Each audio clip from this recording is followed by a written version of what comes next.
Okay, so pollution and plastics and microplastics are all linked, right? So all these plastics that you're talking about turn into a lot of them turn into microplastics, so they're all linked.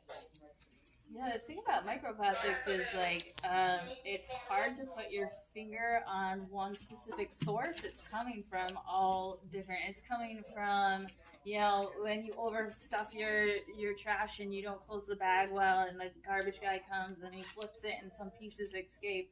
It's coming from people physically just littering. It's coming from things off of nylon ropes and such coming off of boats or flying off a boat. Like some of it is unintentional when these plastics get into our environment, but I don't know. It'd be tricky to find a policy that addresses like microplastics, but you could look at things like because it comes to like where do plastics come from? People, we buy plastics. It's on the consumer level, right? If we weren't buying so much or choosing products made of plastics, they wouldn't make as much, and it would have this trickle down effect, and we wouldn't have as much entering the environment. You could look at things about change policy in terms of like what like areas that allow plastic bags or in terms of a kind of a community idea. I went to some meetings with the EPA actually, and keep Brevard beautiful, keep St. Lucie beautiful, keep Indian River beautiful. And one of the projects they came up with to address this was to work with restaurants that are on the coast. So, okay, we'll just start with that because that's huge, right? So restaurants that are on the water.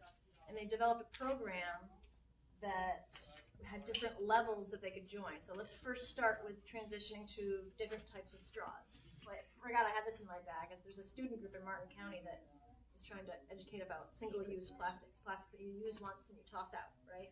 Maybe let's just think about those first because there's so much to think about. So they work with restaurants along the water, specifically in Brevard County. And yeah, the restaurants are getting involved. So that's something you can just start with. That was a community thing. So that was kind of cool. And then they have other ones that have recyclable or non-plastic to-go containers. Yeah. And the restaurants can kind of join as much as they want. You're lucky because Port St. Lucie doesn't have a lot of restaurants on the water. I can think of Hurricanes, like right there at Veterans Memorial. That's pretty much it for us. And I mean, I don't know.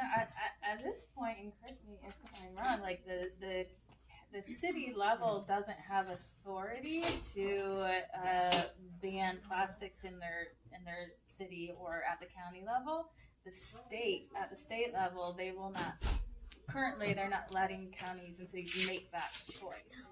So, if you wanted to go after some good policy or a change in policy, that's a big one. Going to the state and allowing. Ideally, we'd like to be able to do that. We'd like to be able to make our own regulations within our own county or city and say, no, all of these cities and restaurants, it's now illegal. You cannot use plastic bags or styrofoam to-go containers.